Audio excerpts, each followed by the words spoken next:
Alright, hey guys, Fiddle Ferret here, and welcome back to another volume review. And today, we're going to be talking about Prison School Volume 3. And the first thing I'm just going to say is, I can't get over how much I love this release by Yen Press.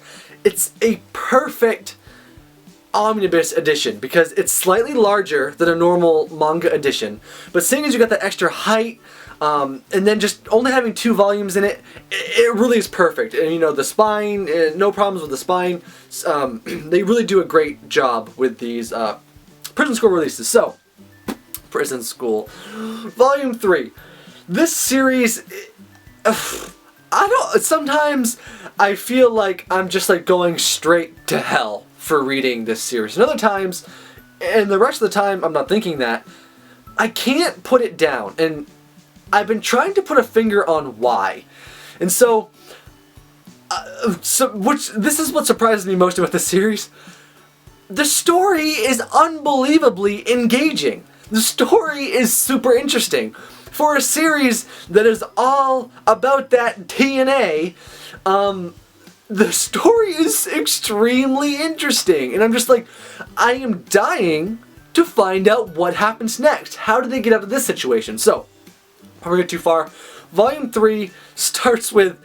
Volume 2 ended with our little, I don't know, hernia, ass bleeding epidemic. And so, our main character is in the bed, taking a chill, and lo and behold,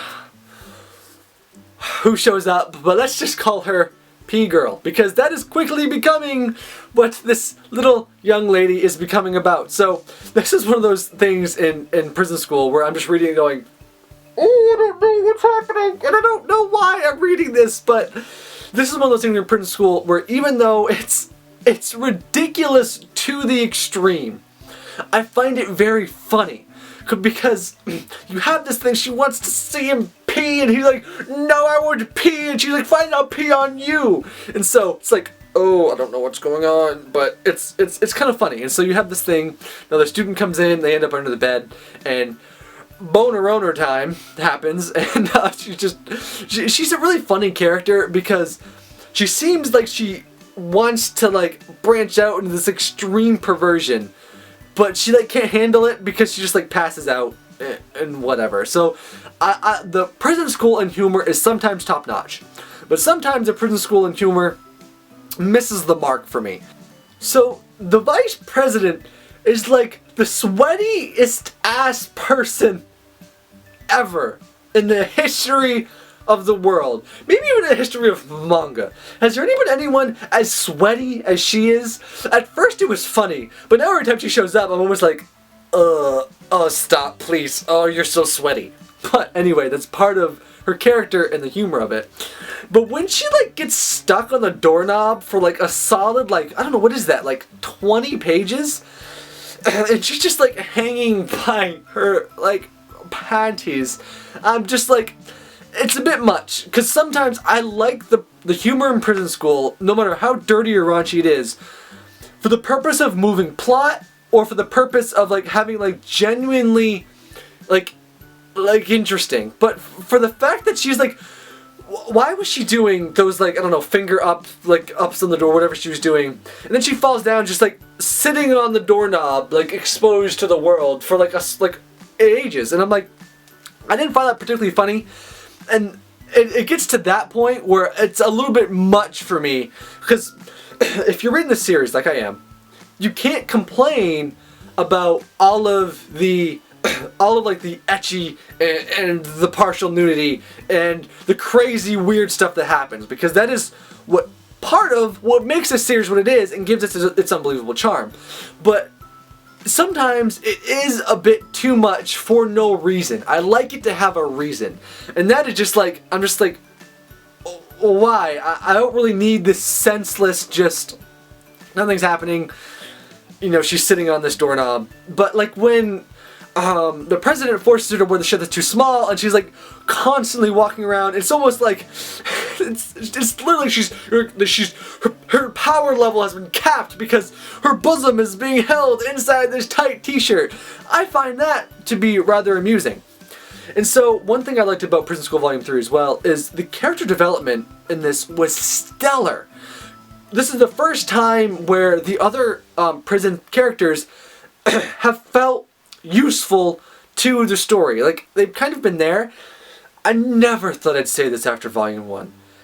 Gact is becoming one of my favorite characters.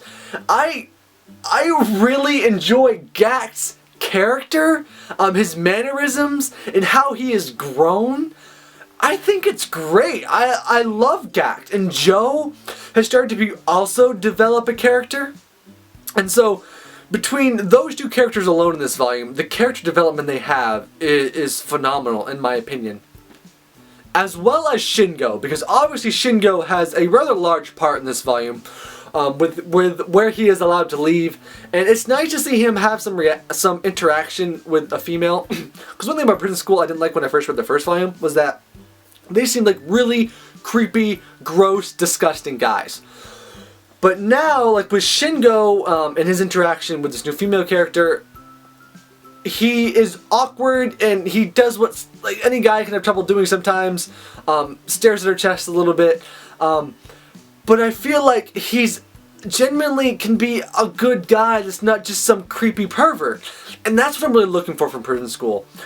Yes, there's going to be the perverted moments, and that's what brings the comedy to light. But I do like the interactions where, you know what? When the interactions with other female characters, it isn't all just about being perverted and TNA and all that kind of stuff. So Prison School is great, and the fact that they are on, and how it ends with him being late getting back and not making it back in time, and the boys are going to get expelled, and they are on this mission to get to the laptop, and I'm reading it going, I can't wait. I wonder how are they going to get this laptop? How are they going to get, you know, the files off the laptop, and how are they going to do it? What's the scheme going to be? And that's what I love about Prison School, because you know it's going to be hilarious, and it's going to be completely unique and interesting, and that is what I fall in love with this series. I've got to say, the first volume was funny, and it was outlandish and crazy, but I was a little bit on the fence on it. Volume 3 has almost convinced me that this is a great series. I really like it. It's not for everybody. It is extremely mature, and the humor is poop and pee and sex and boobs and ass, but it can be really funny if done well. So I really enjoyed this volume, and I think you guys will too. But anyway, I've been Fiddle Fair, and I'll see you back on the prowl in Volume 4. Bye!